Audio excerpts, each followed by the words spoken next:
Apa yang menjelaskan panjang pendek itu? Imam Nawawi. Imam Nawawi yang menulis nih, dia punya standar. Yang panjang itu dari surat Al-Hujurat. Minta Quran. Standar panjang itu dari surat Al-Hujurat sampai kepada sebelum juz amma. Surat Al-Hujurat.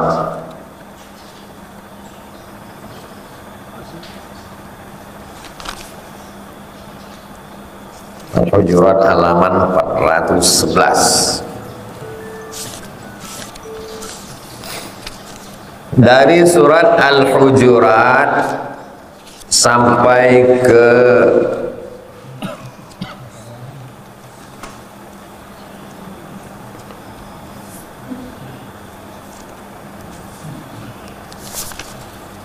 Al-Hujurat, surat-surat dari Al-Hujurat sampai ke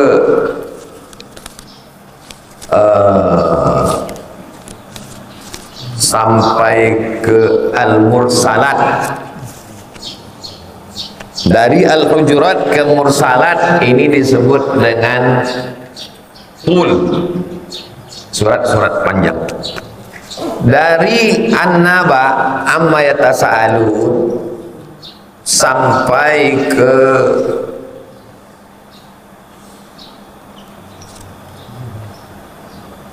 doa tak masuk.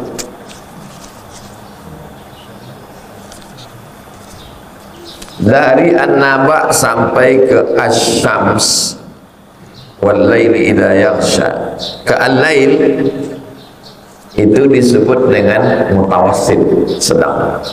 Dari Ad-Duha ke An-Nas itu disebut dengan qisar, pendek. Nah, ini tiga nih pembagian. Dari Al-Hujurat ke Al-Mursalat disebut Qul, panjang. Dari An-Naba sampai ke Al-Lail itu disebut mutawassit, sedang. Dari Ad-Duha sampai ke An-Nas itu disebut dengan qisar. Kapan dibaca panjang, kapan dibaca sedang, kapan dibaca pendek? Yang panjang ini dibaca pada zuhur dan subuh. Zuhur, subuh itu dibaca Qul. Yang sedang dibaca pada Isya dengan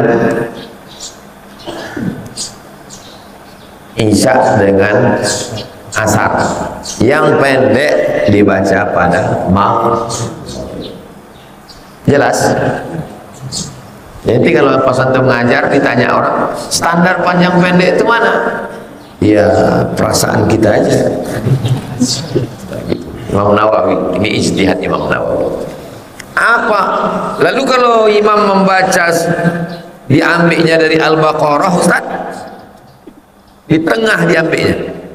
Maksudnya jangan lebih dari sepanjang surat-surat yang ada di Al-Hujurat. Kalau ini Al-Hujurat ini selembar setengah, bukan sehalaman, selembar setengah. Standar panjang selembar setengah, 3 halaman. Yang sedang sekitar selembar. Yang pendek antara sehalaman dengan setengah halaman.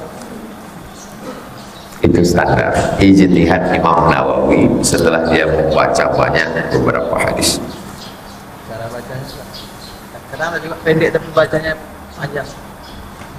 Kalau dia ambil dari tengah Al-Baqarah pada sholat subuh dengan sholat zuhur, dibacanya 1 lembar setengah, masih dalam standar. Karena antara Al-Hujurat dengan Al-Mursalat itu panjang surat-surat itu lebih kurang selembar setengah. Paham kan? Walaupun diambilnya di tengah Ali Imran, diambilnya Al-Kahfi, diambilnya Yasin. Pada sholat subuh dan zuhur jangan lebih dari selembar setengah. Tapi kalau dia mau ambil satu surat putus, maka ambillah dari Al-Hujurat sampai Al-Mursalat. Kalau mau ambil putus, mana yang lebih afdal? Membaca satu surat putus habis atau mengambil dari tengah? Dalam mazhab Syafi'i lebih baik satu surat habis daripada mengambil dari tengah. Itu maka imam-imam tua atau masjid-masjid tua itu selalu pakai surat habis, satu surat habis. Dulu saya tak paham kenapa begitu. Rupanya dalam mazhab Syafi'i lebih baik satu surat habis daripada mengambil di tengah. Sekarang imam-imam yang baru, yang muda-muda banyak mengambil dari tengah.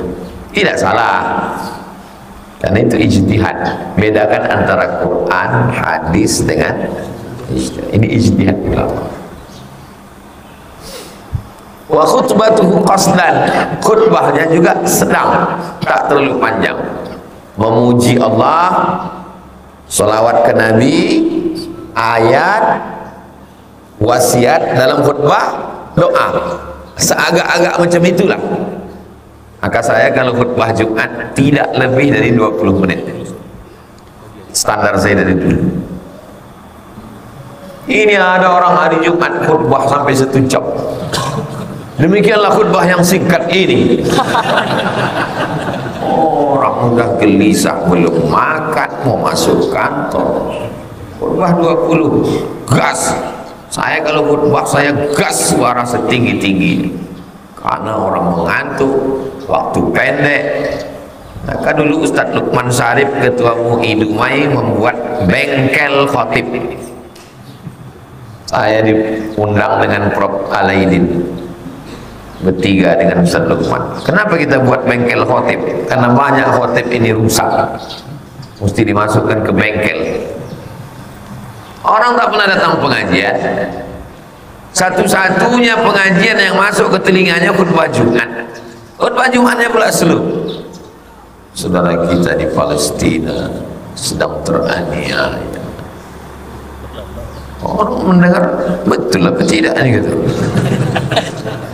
Nabi itu kalau khutbah sampai merah matanya, seperti orang memperingatkan sedang panglima perang gitu. Nanti ada masanya slow, ada masanya menangis, ada masanya kuat, ada masanya lemah.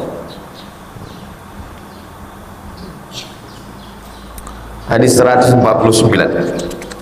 Wa an Abi Juhaifah, namanya Wahab bin Abdillah, nama kunyahnya Abu Juhaifah radhiyallahu anhu.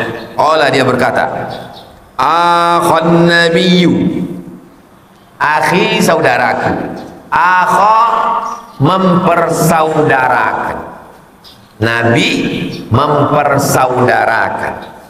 Baina Salman wa Abi Darda, Nabi mempersaudarakan antara Salman dengan Abu Darda.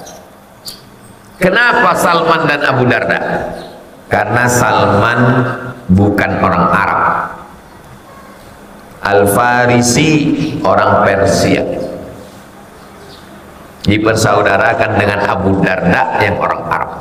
Salman kau orang Persia sini, Abu Darda kau orang Arab, kalian bersaudara. Fazara Salman Abu Darda, ini dalil orang mesti bersaudara. Saya selama kita mengaji ini belum ada yang pernah saya persaudarakan. Kau bersaudara sama ini, tapi saya udah usulkan ke grup supaya semua nomor diambil persaudaraan. Ada di antara nih yang punya bisnis usaha, ada yang mau nyari karyawan, ada yang nyari kerja, pertemukan.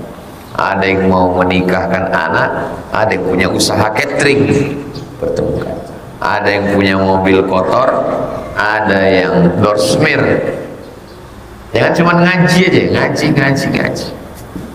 Dipersaudarakan dalam pengajian. Masih hidup lagi grupnya? Masih. Terus share info supaya datang nanti kumpul semua pada hari Jumat malam Sabtu di Masjid An-Nur, salat maghrib berjamaah. Itu yang bisa kita tolong untuk Palestina. Fazara Salman Abu Darda. Salman Al-Farisi mengunjungi Abu Darda. Jadi kalau sudah bersaudara, kunjung mengunjungi. Jangan hanya jumpa di kelas, jangan hanya jumpa di kantin, datang ke rumahnya. Jangan sesudah meninggal baru kita datang ke rumahnya, baru kita tahu rupanya anaknya masih kecil-kecil, rupanya dia susah, karena kita tak pernah datang ke rumahnya. Datang ke rumahnya. Kalau hanya kenal di jalan beda sama kalau kita jumpa di rumah. Fara'a Ummat Darda, ditengoknya, dilihatnya Ummat Darda, istri Abu Darda, mutabadzilatan. Mutabadzilah, pakai baju bekerja. Jadi perempuan ini ada pakai baju kerja, ada pakai baju mau pergi undangan. Pakai baju orang bekerja, bukan kerja kantor, bekerja di rumah. Faqala laha, lalu Salman berkata kepada istri Abu Darda, "Ma sya'nuki? Kenapa kau begini? Kenapa kau pakai baju bekerja, baju buruh? Tak bagus." Qalat, istri Abu Darda menjawab, "Akhuka, saudara kau Abu Darda, laisa lahu hajatun fid dunya." Abu Darda udah tak berhajat lagi dengan dunia ini. Maka aku begini keadaan. Faja'a Abu Darda fasana'a lahu ta'aman. Abu Darda datang, dibuatkannya makanan, biasanya tepung gandum dicampur dengan minyak sapi, dibuatkan adonan lalu dibakar. Kata dia, "Kul Salman, ini kubuatkan kau makanan, kul fa inni sha'im." Tapi aku tak ikut makan sama kau karena aku puasa. Apa kata Salman? "Ma ana biakilin, aku tak akan makan roti ini hatta ta'kula, sampai kau makan. Tak aku makan roti ini sampai kau makan." Fa'akalah, dia pun ikut makan. Ini dalil bahwa orang yang puasa sunat boleh membatalkan puasanya kalau ada tak. Nanti itu datang ke rumah kawanan, disiapkannya makan. Makanlah, kau tak makan, aku puasa. Sedangkan Abu Darda aja membatalkan puasanya karena Salman, masa kau tak membatalkan karena aku?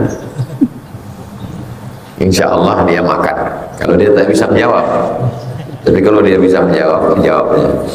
Yang mengajak itu Abu Darda, kau bukan Abu Darda.